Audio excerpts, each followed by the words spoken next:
Thank you, Madam Chairperson, for giving me the opportunity to speak on this important subject. Madam, education is one of the most important sectors if we have to look at the progress and growth of a nation. How a nation behaves tomorrow depends on how many and how well we educate today.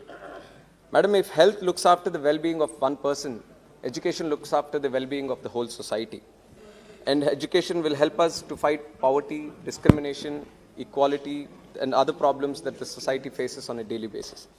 Madam, in looking at the importance of education, and if we just look at the concluded COVID-19 pandemic and the ensuing lockdown, it has caused serious disruptions to the education sector. And in India, over 1.5 million schools closed down due to the pandemic, and also affecting 286 million children from pre-primary to secondary levels.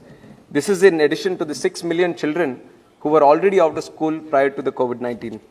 Madam, the inequalities in the education sector between government and low-budget private schools on one hand and rich private schools on the other, between rural and urban schools, they've all come to the forefront during the pandemic. And only a handful of urban private schools could adopt online teaching methods. Low-income private and government schools had completely shut down for not having access to e-learning solutions. The students from these schools, in addition to the missed opportunities for learning, no longer have access to healthy meals during this time and are also subject to economic and social stress. Madam, I'd like to point out some specific stats. One, according to the ASER report in 2019, which was released in 2020, only 16% of children in class 1 can read the text at the prescribed level, while almost 40% cannot even recognize the letters. And the urban literacy rate today is 85%, whereas the rural literacy is at 69%. The Ministry of Education has allocated 93,224.31 crores, which seems to be a decrease of 6.13% over the previous year. This is 2.67% of the whole union budget, and in the previous budget, we had 99,300 crores allocated, which was 3.2% budget. Madam, with these statistics, I would like to point out that the national education policy which has come out, it is very, very comprehensive, and it was very appreciated of the central government. But the government should also prepare definite time schedules with specific dates for achievement of different tasks and goals as provided in NEP. And in 2020, there has to be a clear roadmap on the implementation schedule of provisions given in the national education policy. And even the ministry itself has agreed that for the national education policy to be implemented completely, there has to be 6% of the GDP spending on education, whereas right now we see that it is only 2.3%. So if you have to take national education policy seriously, I would recommend that from the central government, and also it has to take the step so that the states also follow them, that at least minimum spending of 6% is ensured in the spending of the GDP. And also one important aspect that seemed to be missing from the national education policy is the sex education. We have been speaking about the problems that the women face day in and day out, and every single day we have been talking about problems in the parliament also. And every time we have been looking at case by case, whenever something horrible happens to women in this country, we kind of get emotional and speak on the issue. But the root cause has to be teaching the children of this nation how to behave, the gender rights, the gender equality, gender sensitization, and sex education in the curriculum itself. And I would have appreciated if the national education policy has a mention of this, but I would definitely like to put it in the notice of the central minister that it will definitely be included, and proper budget is also ensured so that sex education is properly implemented at the right level. Madam, another important problem that we observed during the COVID crisis is regarding the private schools and the teachers who are working in them.